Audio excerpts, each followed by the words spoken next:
Welcome to Uncopyable Women in Sales. If you're looking for actionable insights and real-world tools to turbocharge your sales starting tomorrow, well, you're in the right place. Your host, Kay Miller, earned the affectionate nickname Muffler Mama when she sold more automotive mufflers than anyone else in the world. In this podcast, Kay will talk to another superstar woman in sales as they reveal uncopyable strategies you can use to rack up more leads, snag dream clients, and take your sales numbers through the roof. Stay tuned and get ready to make more sales and how about this? More money. Today, I have the pleasure of talking with Mindy Cox. Mindy is the lead interior designer for the Rev Recreation Group. She's also involved in the family business she started with her husband in 2018. That business, Apex Custom Furniture, manufactures and sells luxury custom furniture to the RV industry. Mindy, welcome to the podcast. Thank you, Kay. You come highly recommended by Joe Snyder of FCCC, and he recommended I talk to you, and I'm excited. I've got a little bit of your background, but first of all, why don't you tell us about the couple different positions that you have? I really currently have two positions that I am involved in. On the design side, I am the lead interior designer for a large RV company called Rev Recreation Group based out of Decatur, Indiana. And my responsibilities are designing and working with the engineering staff as well as our sales team in designing and putting together different models for the company, from the high-end diesel products all the way down to the lower-end gas products. And it's myself, and I also have another designer that works with me there, and we really handle everything between the two of us. You get to do the fun stuff, right? Putting together the interior design that makes the... It is fun. It is fun. It's also can be quite stressful because we're responsible for making selections from the cabinetry down to the hardware to the floor tile. Anything that you have in your home is what is condensed into a motorhome that has to meet specific codes such as commercial, vehicle. Also, it has to be available in mass production. So its supply chain has been quite challenging even since COVID, of landing on a product and being able to get it to us and can have continuity on it. So we're sometimes having to find subs that look just like what we had because we can't get something. So I love it, but on occasion it can be a little stressful. But yeah, it's a great job. I've been doing it for many years and it's very rewarding. And I don't know that I would want to do anything else. Well, that's great that you fell into that. I don't know if you fell into it, but did you study interior design in college? I did. I went to college thinking I was going to be a veterinarian, and somewhere along the way, my career path changed and I chose the field of interior design and architecture and graduated from the University of Tennessee at that time. In the early 90s, it was a 5-year degree and an accredited program for interior design. So I took it very serious. There's interior decorators in the world, and then there are interior designers. So it is a title.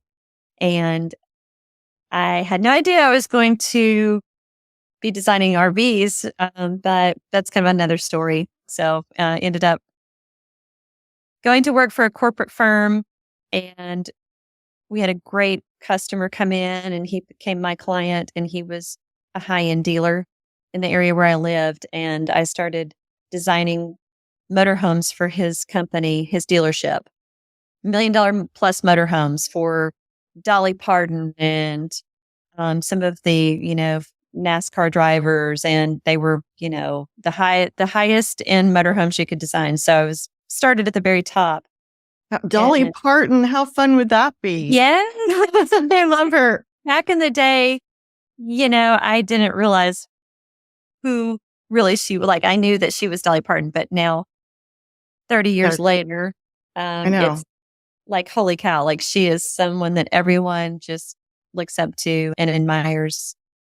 And we're Right. so proud to have her from the area where I live. She's from Tennessee, just down the road from where I am from. So How fun. that How was fun. cool. And yeah, I didn't realize some of these RVs are $1 million and even up. So Even up, yes. even up. So these aren't just your run of the mill. You said you work with a variety of kinds of RVs, but I'm sure it's most fun to do the ones that have the big budgets. It is. We designed for, like I said, the company. They then go out into the world and sign many dealers, and those dealers sell our product based on interior A, B, or C. We give them choices, limited choices.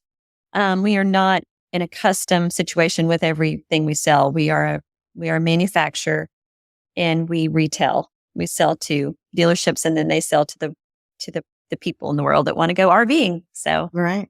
And so you're not really. We talked about this a little bit. You're not really involved in the sales side with Rev Group, which does have a bunch of different brands too, right? right, yes, they do. Even though I think you said you sit in on sales meetings for them, right?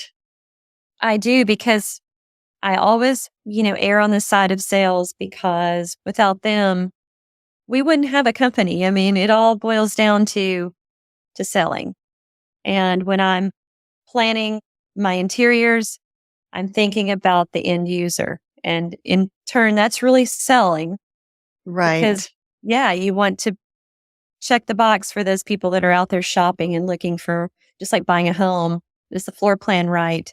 Does it have the kitchen layout I want? Does it have the private bathroom? Does it have bunk beds? I mean, there's a lot of different floor plans that we come up with for customers to serve their needs. So you really do have to put yourself in the customer's shoes and Yes. probably think about what you would want if you were, and you might be an RV owner, what you would want.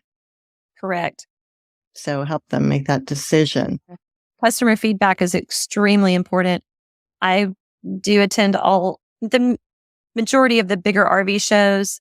I sit in the units. I listen to the customers just walk in like I'm just a customer myself, and take notes and hear what they say as soon as they, come in and look around. It's either they keep coming in because they like something, or, oh, this is not for me. So there's so many tastes. I'm sure. And you've just been on the RV show circuit, it sounds like, huh? Yes. It's been busy the last couple months. So busy but fun, I'm sure. So we talked also, since this podcast is mainly women in sales, you also serve more of a direct sales role with your other company that it sounds like you have with your hubby, and that is Apex Custom Furniture, right? That's right. And so when did you guys start that? We started the furniture company in, let's see, we are now just going into our 6th year. Okay, so that's been a while, and you said the Rev Group was impressed when you presented this to them, and then you've also got another customer too. So, how did you? So you were involved in that sale, and so do you want to talk about your approach with them and how you and your husband, I'm sure, got them to buy in on that?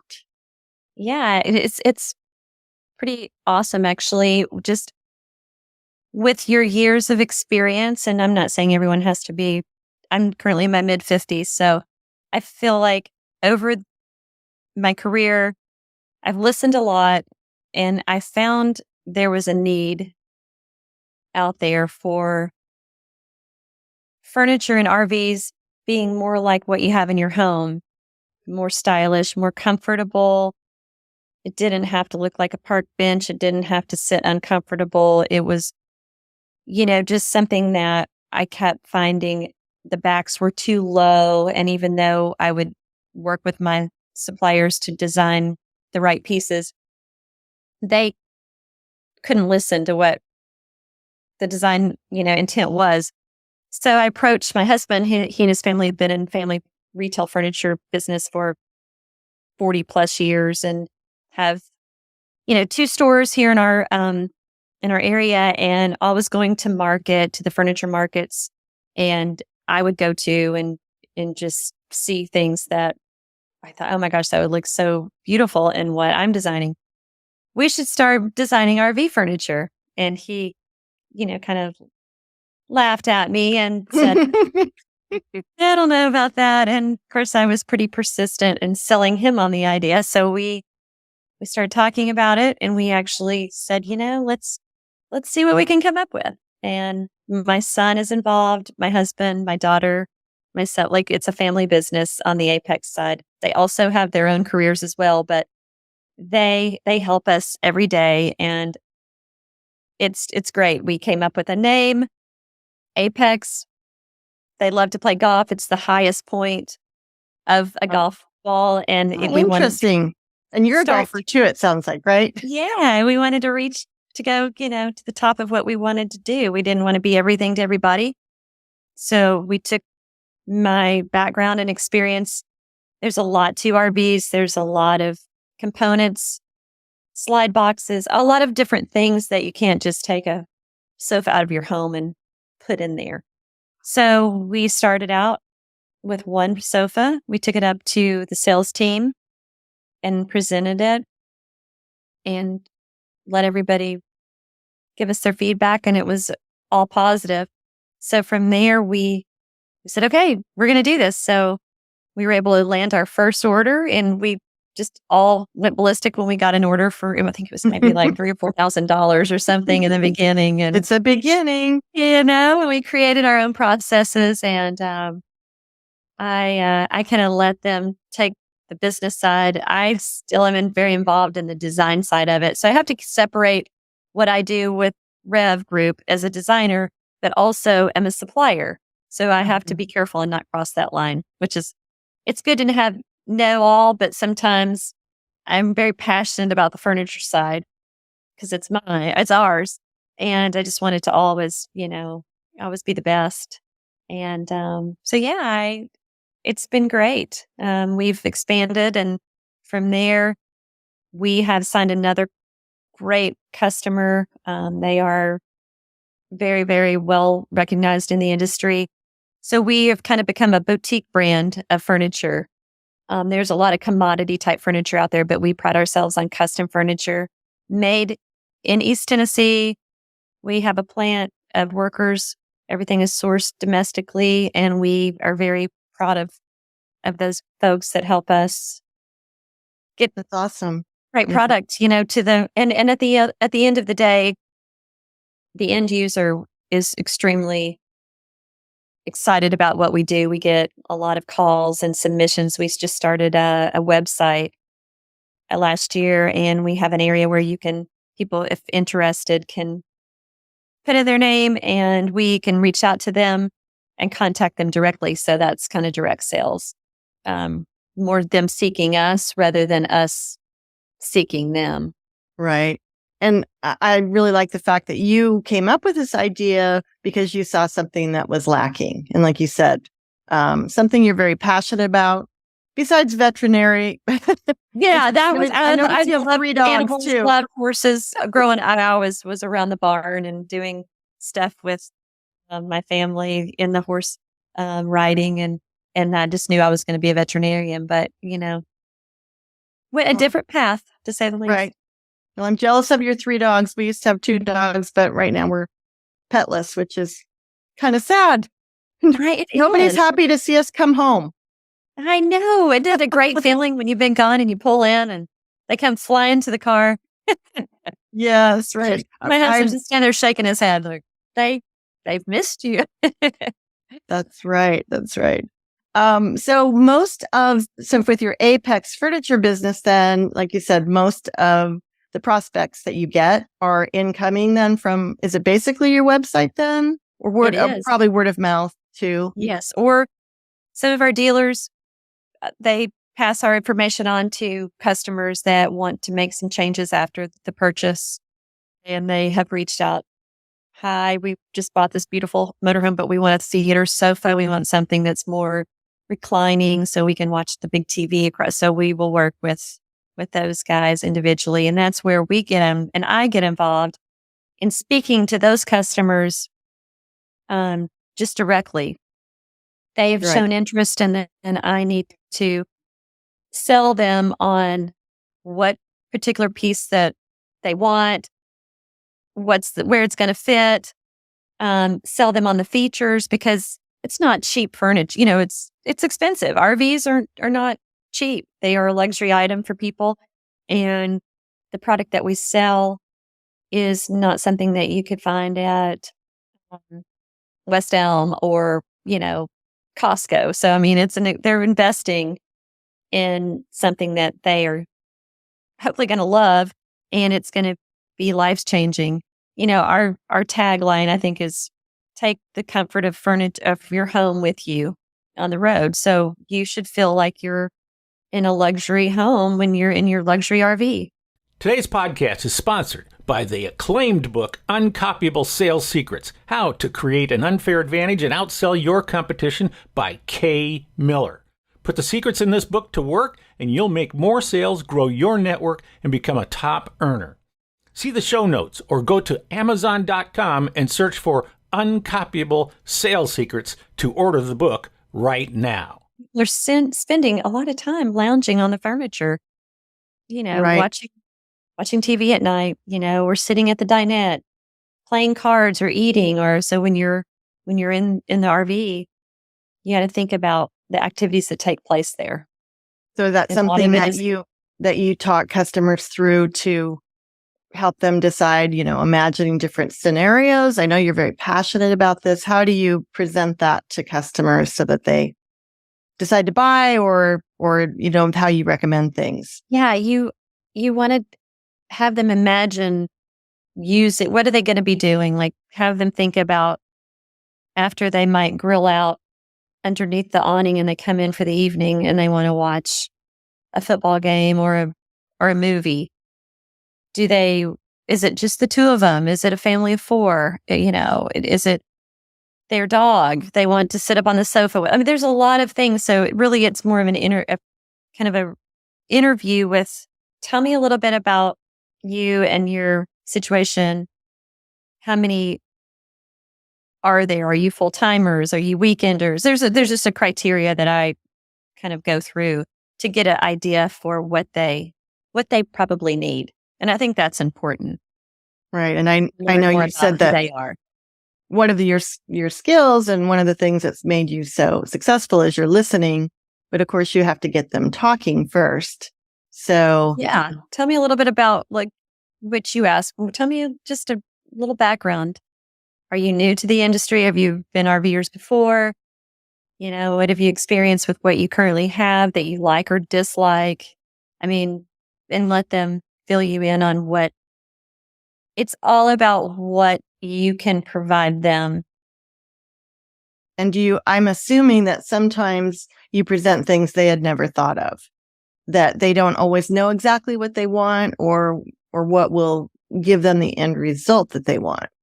Yes. And, it's kind of fun. I mean, I'm not a professional salesperson.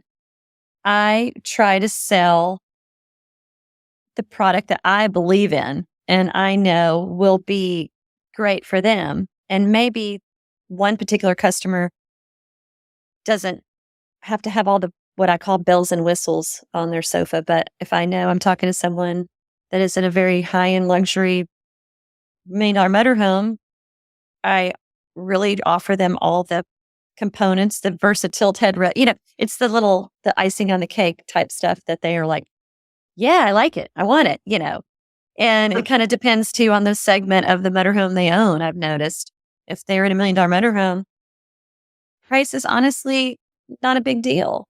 If it's a guy in a little smaller class A and he's like, they want the manual recliner. They might not, they don't have the same needs. Does that make sense? It does make sense. Yeah, you've got to dial in your conversation based on who they are. So, Yes.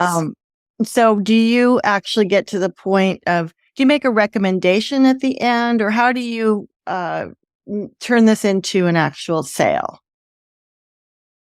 I present everything and I say, usually I will send over what I think is exactly what we discussed today.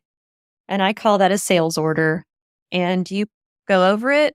And if you approve it, you let me know and we will get things in motion. And or if you have any additional questions, then we can continue with what we're working on. And it's like, typically, I want it. That's great. I mean, and what a fun product you sell. I know you have my book, and I have a nickname, Muffler Mama. Yes, Muffler I Mama. sold mufflers, and it's not nearly as exciting as what you're selling, and you're selling something that you're already passionate about. But all sales is a people business, and so even though my product wasn't exciting, it was really fun working with the buyers, the customers, and I'm sure, like you said, how exciting for someone to say, yeah, this is what we Yes. want. We're really excited about it. That's got to be a huge win for you. It is a huge win. And the beauty of what I get to do is they, like I said, it's a need. They have already had an interest in what I offer. So I'm not just out trying to sell something that is something no one's even considered. So they already have an interest in the product. And I don't shove it down their throat. I mean, it's like, if you really want this and it's great for what, you need, we want to help you. But what I don't like is if I feel pressured. And If you're a buyer, you mean when you're a buyer, right? when I'm a buyer, I love to know all the facts, and I love to know, because I can make a decision based on if it's something that I feel, yeah, this is it. I want this.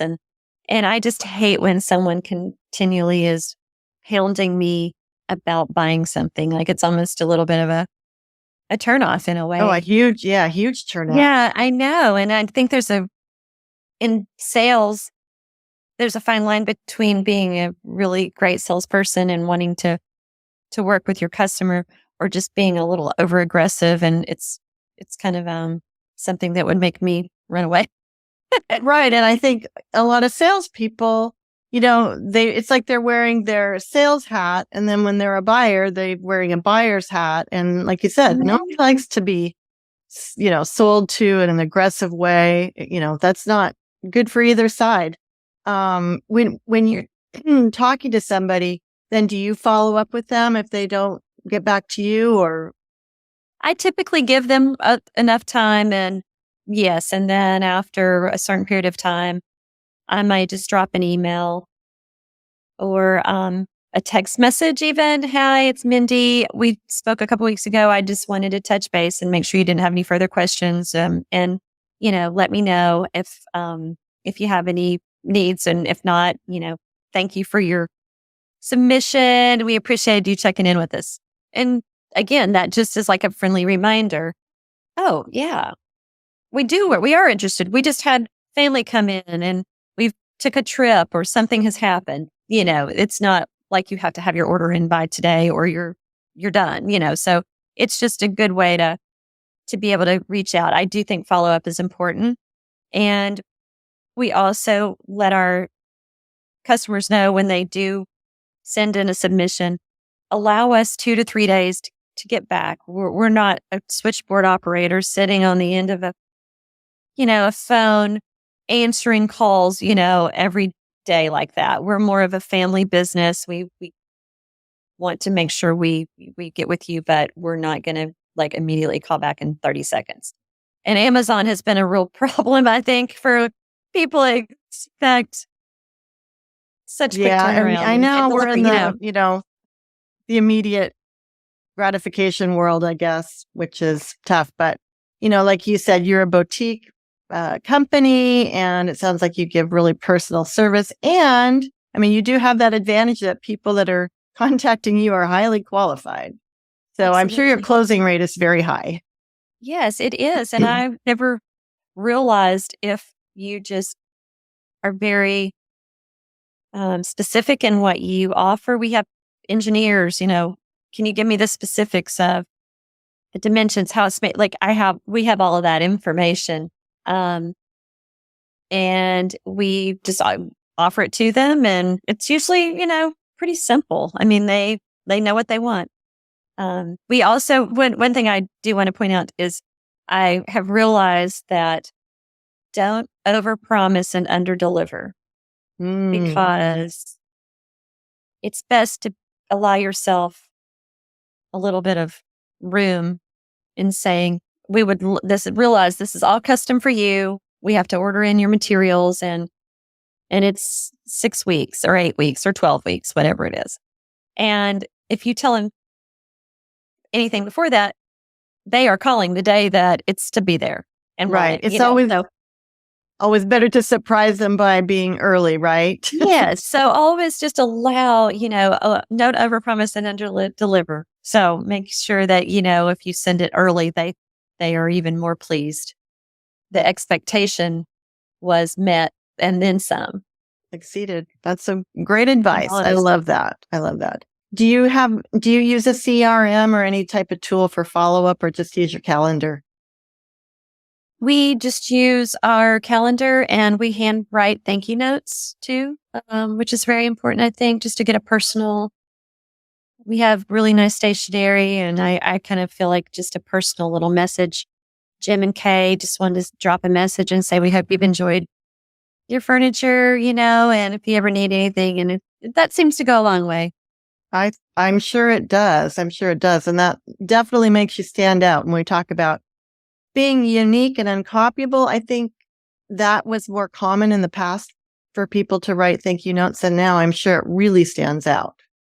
Yeah. And the younger people don't quite understand it as much, but our demographics is people that are older, some are younger, obviously, but the majority of our customers are some retired, some in their, 30s to 80 range, and right. The people that can afford that are probably older. Yes. And like you said, older people are still from that world where you get thank you notes and handwritten cards. So yeah, I'm sure that makes you stand out. Of something we feel is just a personal touch. And when they call, they talk to someone that actually is not someone at a switchboard, or it's usually someone in our organization that is part of the company they're talking with. So someone that is going to be their point person. I had to quit using my cell phone because I was making sure I was calling, right back. And then next thing you know, my cell phone is constantly blowing up. So my son, we've got to get a company phone and make sure, right. It calls all hours. People live in different time zones, and I'm a very, I have this nature of wanting to respond to someone pretty quickly, at least give them an answer back, and check that box, so. I think that's really good. And when you mentioned Amazon and, the instant gratification, but if anything ever goes wrong with Amazon, I don't know if you've had that experience. I mean, there's nobody to talk to. No one. No, it's really frustrating. Whatsoever.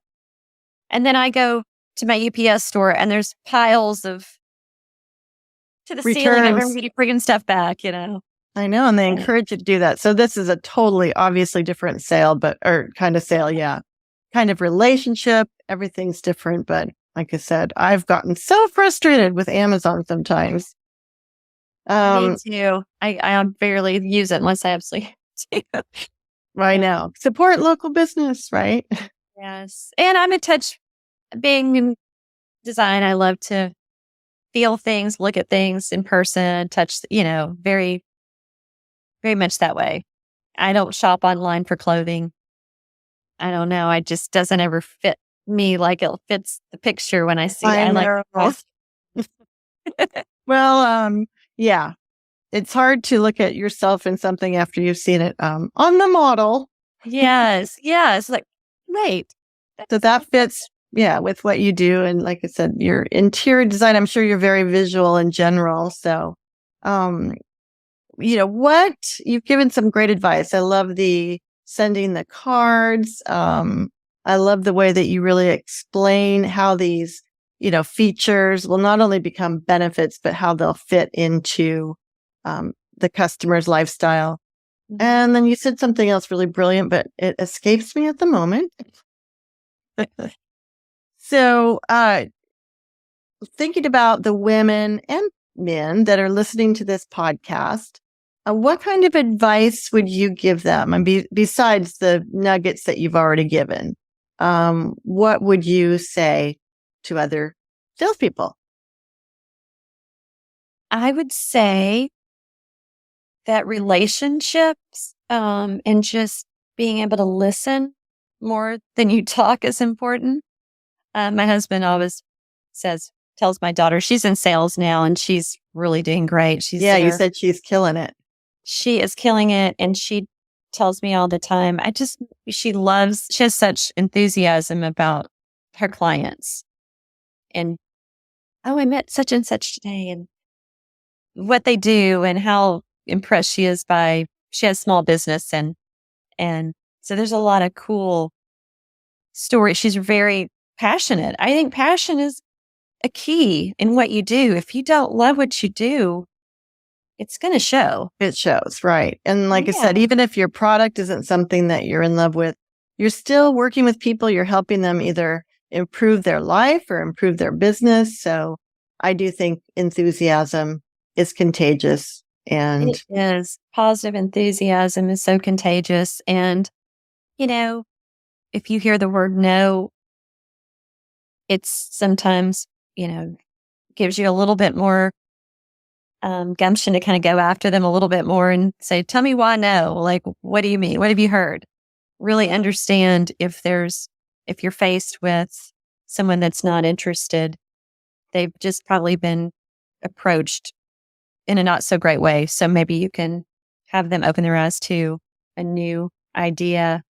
Some people are very set in their ways and they don't want to hear what you have to say, or they're not interested. But when they take a minute, if you can capture their attention just long enough to have them just think about it, they sometimes will then reach back out to you. My advice is just to always, you have 2 ears and 1 mouth. Try to listen more than you talk in the beginning, and really understand the needs. And sometimes the needs are not there, so you need to move on. Don't waste your time too much on people that are going to just tell you no, no, no, no, no. There's a lot more prospects out there, and if you do a great job and you service well, there's nothing better than sell. I always say what I feel like we do today, I want to affect tomorrow and beyond. Sell for tomorrow, not just for that moment. That's another good nugget, especially, when you want referrals and you want your reputation to bring new customers in. And it sounds like that definitely happens for you. So just before we go, we're almost out of time. And you talked a little bit about growing up. You kind of had an interesting experience that may have affected what you do now or your attitude. Yes. I mean, I was born at 1 year old. I was born in Kentucky. My family relocated to Florida. My dad was involved in the hay and grain business and trucking, and we moved down there and started our life. And we had a farm, and I always grew up. My mom said either had a dog on a leash or I was on the back of a horse. I was always busy, and I continued with the horses up through my high school years before I went to college, and just being involved in my writing career. And as a child, I met so many different people and I became extremely independent. I mean, that taught me a lot of lessons in life of just being responsible for, and I had to make sure my tack was clean and I was practicing, doing all the things. and it just carried through. And I met so many awesome people along the way. And I think, hard work is one of the components of being successful in sales. It sounds like you have always been pretty driven. So, and you also had exposure to a lot of different kinds of people. So I'm sure that's helped you now. We moved back to Tennessee. We moved to so we lived several different places in several different communities.